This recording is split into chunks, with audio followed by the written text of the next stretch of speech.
Assalamualaikum warahmatullahi wabarakatuh. Perkenalkan nama saya Fitra Amelia selaku moderator dari kelompok 2. Adapun teman-teman kelompok saya yaitu Andi Adiba Mumtazam, Andi Reski Amalia Suwardi, Hadi Prayitno, Idya Anggraini, Lukman Nur Hakim. Adapun materi yang akan dibawakan dari kelompok saya yaitu Teori belajar konstruktivistik.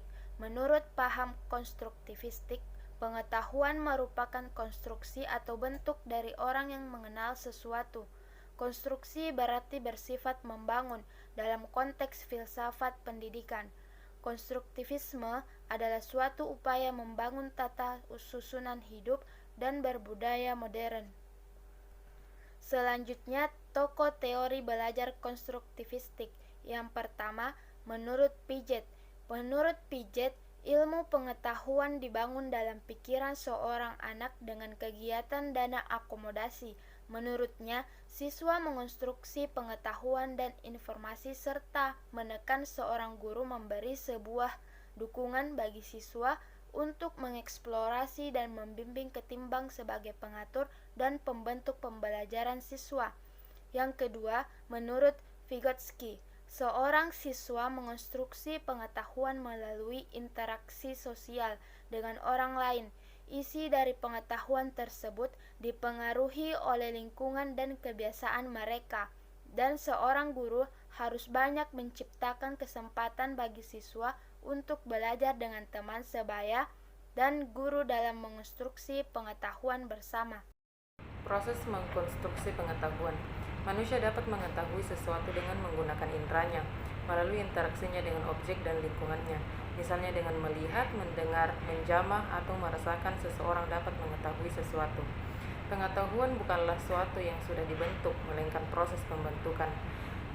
Semakin banyak seseorang berinteraksi dengan objek atau lingkungan, pengetahuan dan pemahamannya akan objek dan lingkungan tersebut meningkat lebih terperinci. Von Galserveld dalam Paul S. 1996 mengemukakan bahwa ada beberapa kemampuan yang diperlukan dalam proses mengkonstruksi pengetahuan, yaitu yang pertama, kemampuan mengingat dan mengungkapkan kembali pengalaman. Kedua, kemampuan membandingkan dan mengambil keputusan, kesamaan serta perbedaan. Dan yang ketiga, kemampuan untuk lebih menyukai suatu pengalaman yang daripada lainnya.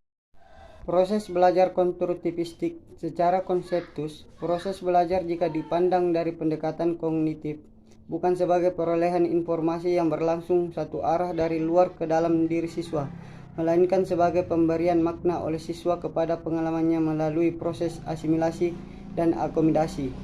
Kegiatan belajar lebih dipandang dari segi prosesnya daripada segi perolehan pengetahuan dari fakta-fakta yang terlepas. Proses tersebut berupa pemberian makna terhadap objek dan pengalaman oleh individu tersebut, tidak dilakukan secara sendiri-sendiri oleh siswa, melainkan melalui interaksi. 1. Peranan siswa, si belajar. Menurut pandangan konstruktivistik, belajar merupakan suatu proses pembentukan pengetahuan. Pembentukan ini harus dilakukan oleh si belajar.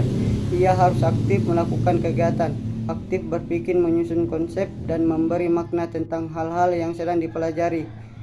Guru memang harus mengambil prakarsa untuk menata lingkungan yang memberi peluang optimal bagi terjadinya belajar. Namun, yang akhirnya paling menentukan terwujudnya gejala belajar adalah niat belajar siswa sendiri. Dengan istilah lain, dapat dikatakan bahwa hakikatnya kendali belajar sepenuhnya ada pada siswa. 2. Peranan guru. Dengan belajar konstruktivistik, guru atau pendidik berperan membantu agar proses pengkonstruksian pengetahuan oleh siswa berjalan lancar. Guru dituntun lebih memahami jalan pikiran atau cara pandang siswa dalam belajar. Guru tidak dapat mengklaim bahwa satu-satunya cara yang tepat adalah yang sama dan sesuai dengan kemauannya. Peranan kunci guru dalam pendidikan adalah pengendalian yang meliputi 1.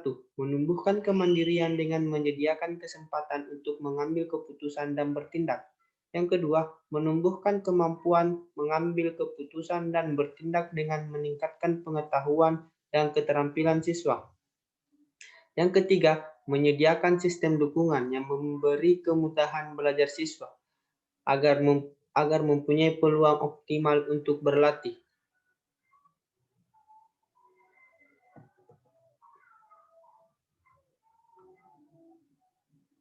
Evaluasi belajar konstruktivistik.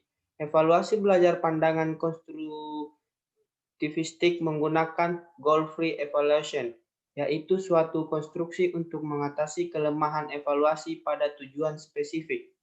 Evaluasi akan lebih objektif jika evaluator tidak diberi informasi tentang tujuan selanjutnya.